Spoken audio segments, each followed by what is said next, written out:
Olá a todos, que o nosso Mestre Jesus conserve em nossos corações a serenidade. Hoje vamos falar um pouco das terapêuticas espíritas. Enquanto a medicina e as terapias terrenas, aquelas convencionais, buscam curar a mente e o corpo, a doutrina espírita vai de encontro às questões que dizem respeito ao espírito. Ela nos convida ao autoconhecimento, que nos leva à cura através da fé em Deus e em nós mesmos. Nas casas espíritas, encontramos terapêuticas que, associadas aos tratamentos médicos, tornam a recuperação do paciente muito mais completa. Mas antes de entender sobre essas terapêuticas, vamos buscar alguns esclarecimentos que a doutrina nos traz. Porque a doutrina vem nos esclarecer que o homem encarnado é um complexo formado de espírito, perispírito e corpo físico. E esses três elementos se encontram acoplados, de maneira que permanecem ligados entre si durante toda a reencarnação. O espírito, ele é o princípio inteligente, é o ser pensante, individualizado, imortal e imaterial. O corpo físico já é um envoltório material e está ligado ao perispírito, célula a célula, e só há separação após a morte física. Já o perispírito é o corpo fluídico do espírito. Ele possui a natureza etérea e mantém-se após a morte do corpo físico, porque é ligado ao espírito e é intermediário entre o espírito e o corpo. É ele que transmite as sensações materiais ao espírito e transmite a vontade do espírito ao corpo físico. Então, depois desses esclarecimentos, vamos agora às terapêuticas espíritas.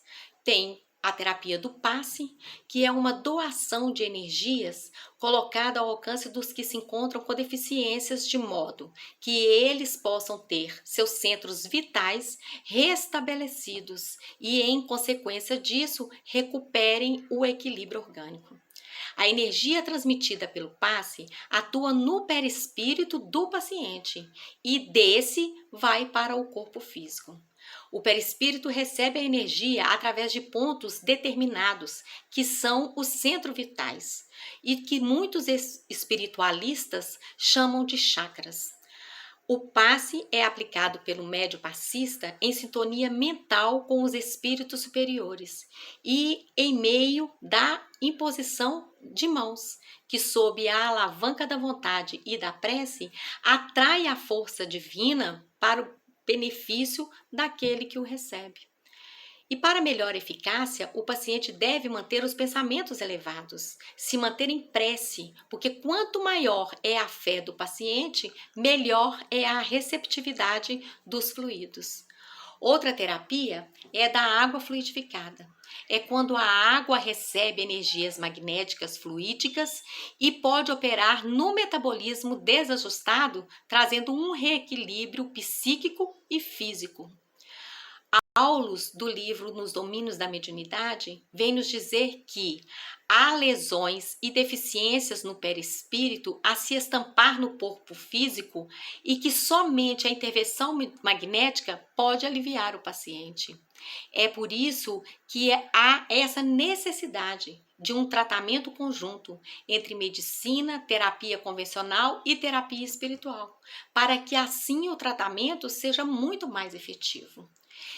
Tem também a terapia que é a terapia evangélico-espírita, que muitos de nós chamamos de evangelioterapia. E ela se divide de duas maneiras. A primeira é a desobsessão. O nome do paciente é colocado nas reuniões de desobsessão para que os espíritos que o afligem possam ser esclarecidos. Nós vivemos sob a lei de atração e atraímos para perto de nós espíritos que vibram na mesma sintonia. E por isso o doente tem a companhia de espíritos doentes e precisa assim ser tratado. Esses espíritos precisam serem tratados e é necessário que se afastem do paciente e sejam esclarecidos. Na segunda parte é a reunião pública. A reunião pública é onde o paciente recebe os esclarecimentos doutrinários e evangélicos. Porque a doutrina ela nos traz esclarecimentos sobre a vida futura, a imortalidade da alma, sobre as leis que regem o universo e traz também o evangelho de Jesus na sua maior pureza e na sua maior simplicidade. E é o evangelho do Cristo que nos aproxima de Deus.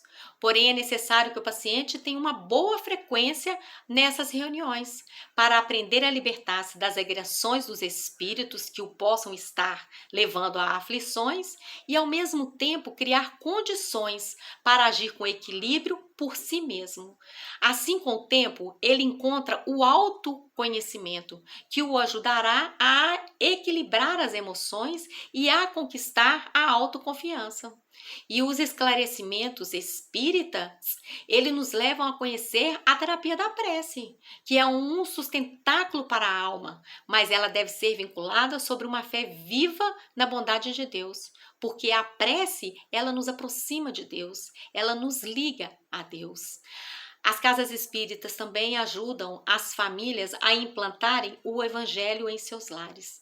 É a terapia do evangelho no lar, que é uma reunião em família, em um determinado dia e em um horário da semana, para que a leitura e a troca de ideias sobre os ensinamentos cristãos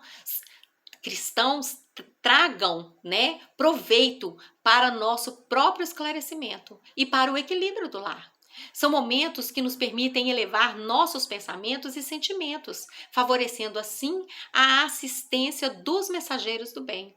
Mas vale lembrar que é primordial a boa vontade e esforço daquele que quer se libertar das aflições e de conquistar a sua cura. Santo Agostinho, lá no Evangelho segundo o Espiritismo, vem dizer para nós assim: o remédio recomendado àqueles que sofrem de males cruciantes é a fé. A fé é o remédio certo do sofrimento. Ela mostra sempre os horizontes do infinito, diante dos quais se apagam aos poucos os dias sombrios do presente. Então, aquele que crê é forte pelo remédio da fé. E quando alcançamos a fé, encontramos a terapia da caridade. Porque aquele que ama a Deus, ama ao seu semelhante. E quando ajudamos o nosso semelhante, encontramos alegria em nosso coração. E essa alegria nos fortalece para o trabalho de superação. Lembremos que tudo que nos acontece é proporcional à força que nós já possuímos. Deus nos conhece, sabe do nosso potencial e das nossas necessidades.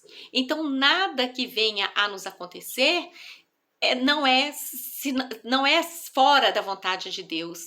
E não existe nenhuma aflição que nos venha se nós não tivéssemos condições de suportar. Felizes são aqueles que têm a oportunidade de provarem a sua fé, sua firmeza, sua perseverança, sua submissão à vontade de Deus, porque esses são aqueles que combatem o bom combate e encontram a felicidade da vitória.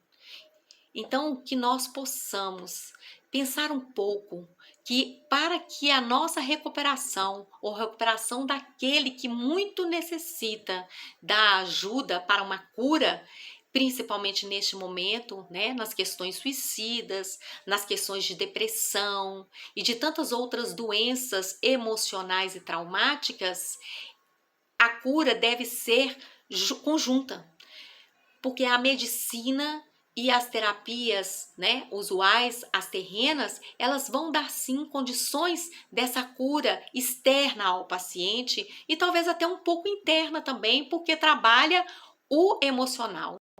Mas a cura espiritual, ela é primordial, porque a cura verdadeira, ela tem que vir de dentro para fora, porque é o espírito que coordena o corpo e é o espírito que leva para o perispírito as forças necessárias para que o ser possa se equilibrar e se recuperar.